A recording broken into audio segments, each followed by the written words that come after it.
This month I've been exploring the idea of the fact that it's lonely at the top. That as we become more senior in our careers, that there's fewer people that we may trust, that we can have confidential conversations with, that we can kind of share our ideas and possibly our fears and our challenges with.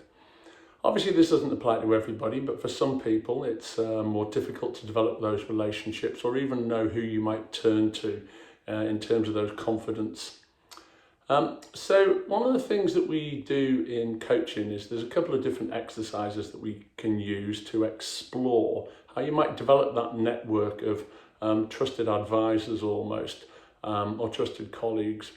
One of them is something we call the personal boardroom, and it's a nice exercise, and it basically gets you to identify a particular challenge you have, something you want to work on, and then to think who you might have in your personal boardroom, almost a virtual boardroom, who's going to help you achieve that challenge. And it works on the basis that people are all too happy to help if asked in an appropriate fashion, and that we don't need to go on any of these development journeys alone.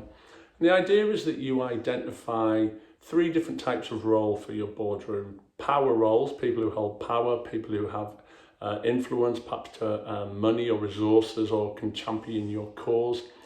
Developer roles, people who will give you feedback on how you're doing and possibly areas of development as you move forward with your challenge. And informer roles, people who know possibly the market that you're moving into or can bring you insight into the particular challenge that you're going to work on and bring in relevant information as you move forwards. And the idea is that once you've identified these people in the 3 different roles, you then think about how you're going to ask them to join you in supporting you.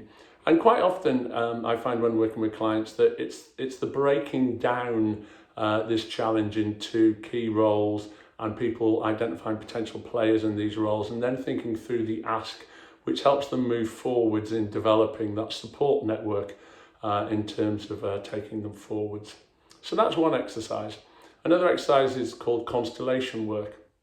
And in constellation work, you ask the client to map out the key stakeholders around them, the key players who work around them, and look at who, as they map them out, they put closer to themselves and who they see as further away from them from a relationship perspective.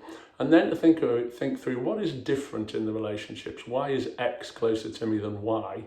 And on that, based on that understanding, what might I do to develop my relationship with Y so that the relationship is closer, they may become more of a confidant, and you may be able to rely on them more so than you did before.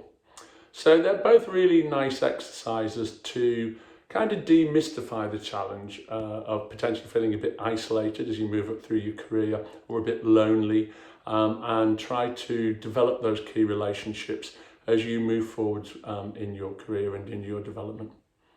So as always, if any of this has been of help or of interest and you'd like to have a chat about any of it, then please get in touch and I'd be delighted to talk to you.